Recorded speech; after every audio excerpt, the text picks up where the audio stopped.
Previously on Bringus Studios. You know what? I'm sick of it. No more terminals, no more Toshiba laptop. Goodbye. Join me next time when I try and install SteamOS on a PS4 or some stupid See ya.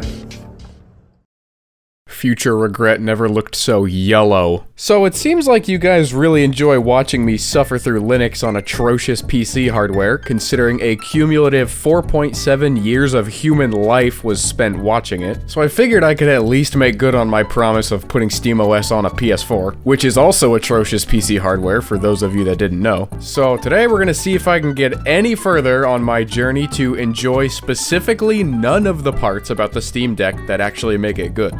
But just because I'm choosing to suffer does not mean that I'm gonna make you do the same. So I got a hold of ClonerAlliance to see if they might be able to hook me up with a capture card, and they decided that my cause was worthy enough, so congratulations! You don't have to watch videos of a recorded monitor anymore! So shout out to ClonerAlliance. I'll put a link for the card that I'm using in the description if you want to check it out. Bruh. Okay, so we're back. We have firmware version 9.00. Okay, so we should be the correct firmware now. We need to go and figure out the kernel we need with Who's That South Bridge. I'm gonna plug in a keyboard, actually. What do you mean, insert USB now? Then press OK, wait for a few seconds, and remove USB. Okay. Failed to trigger the exploit. Wait, what does it mean? I don't understand. And now we don't have enough. Dedicated wham. Okay, so someone on Reddit is saying that it might be because I have an external hard drive plugged in and not a flash drive? I guess I just need to plug a flash drive in. Alright, so out with the USB hard drive and in with the... Oh wait, no. Was I supposed to plug the flash drive in yet? Hold on. Okay, we're just gonna leave it right there for now. Alright, it's freaking out, so we're just gonna power cycle it and hope for the best. Okay, insert USB now. Inserting our USB now. Failed to trigger the exploit again. So it says to wait for a notification to pop up, but a notification never pops up. Let me try a different flash drive. Good thing I have like 10,000 different flash drives. Okay, let's just try and rerun the entire jailbreaking process, because I can't confirm at all, but my guess here is that since we've updated to 9.00, now our 7.55 exploits are no longer working, so I don't know, that's just my guess, but yeah, I'm gonna run with that. Aha! I've done it. Oh, there we go, hey, look at that, it's Belize! So now we know which board we've got. So now that we know that information, we can go ahead and download the right kernel. So we now have the 3 files that are apparently needed. This one, and this one. So these are just gonna get copied to the USB hard drive. Alright, USB hard drive's going back into the PS4. I don't know what any of this means, but I know that NASGI is the kernel I downloaded, and 4 gigs of VRAM sounds good. Oh. We in black. What's happening? Oh no. Hello? He's dead. We killed him. Oh no. Oh, it's back. It's back. Although, while I was waiting for this to load, I was just reading the installation process. You should be clicking 1 GB of VRAM. So, oh good, we're just dropped to a prompt. Okay, I'm gonna exit this again and then choose 1 GB of VRAM, because I don't want this to screw up. Bruh. I've been holding the power button for like 10 seconds, and nothing is happening. Alright, we're gonna play a really cool and fun game called, Unplugging It.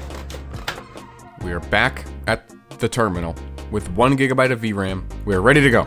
Okay, so super cool. The thing it told me to do does not work. Hold on, the instructions might actually be different with the kernel that I have.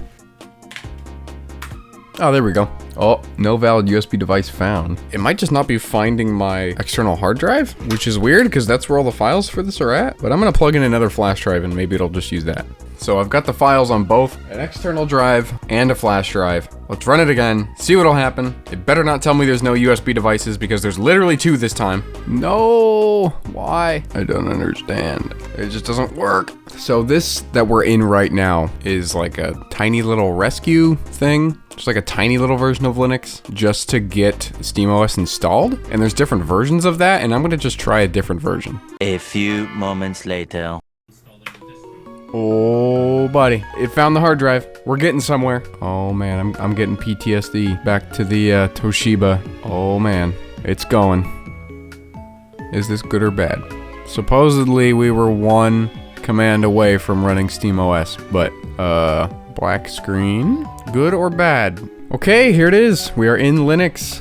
Wow, I didn't think we were gonna get to this point, to be honest with you. So we got Linux, which is step 1. Dear God, it's been this long and we're on step 1. Step 2 is to get the Steam Deck UI on here. Okay, so it's downloading some stuff right now that we're gonna need to run the Steam Deck UI, but let's go ahead and explore around a little bit here. So this is PS Zeta or PSX ITA, I have no idea. It's just an Arch port for the PS4, and like you see here, it's just regular Arch Linux pretty much, with, you know, obviously some customizations, but I mean, we got a whole Google Chrome browser going on right here.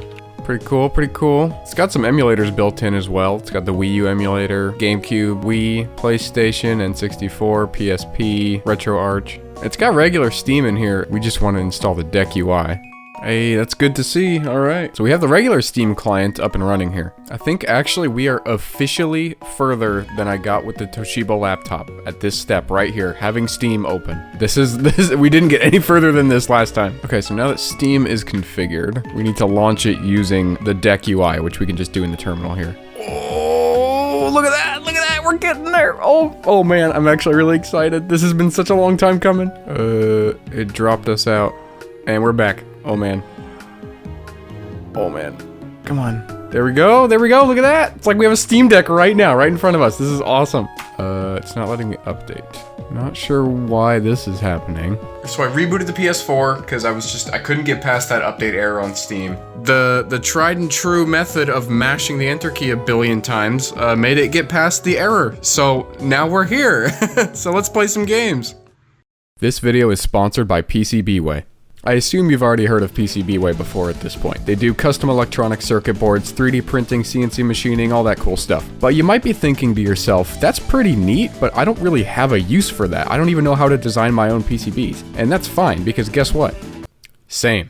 So what can PCBWay do for people like you and me? Well, recently I've discovered that PCBWay has a section on their website called Shared Projects, and it's like Thingiverse but for electronic projects. Here's a few things I found just by searching Nintendo. Okay, so we've got a Game Boy Color Type-C power adapter board in here, that's sick. An N64 cartridge dumper, that's really sick. And here we got a replacement power supply for the NES. All of these things are made by the community, and PCBWay gives you the option to add almost everything you need for these projects to your cart instantly. They'll even have the whole thing assembled for you at their factory. There's really never been a better time to get into modding and creating with a utility like this. Head over to PCBWay.com after the video to get a look at some of these awesome projects, and you can also get $5 off your first order as a new user. Alright, well, here it is. After actually a lot less struggling than the Toshiba laptop, the Sony PS4 is now a really shitty Steam Deck, complete with no touchscreen, no battery, no portability, and no performance. The whole UI is here, and everything works as you'd expect it to, just like a Steam Deck. Every once in a while, you will encounter some graphical glitches in the UI, but for the most part, it's actually pretty functional. Well, let's start off with a game that I know is going to run well. Half-Life 2, as expected, maintains a locked 60 FPS almost the entire time. One thing I did notice though was some really rough stutters when you enter a new area or if you move the mouse really rapidly. I'm not exactly sure what to blame that on since nothing in this setup is exactly ideal, but either way it still runs well enough to play.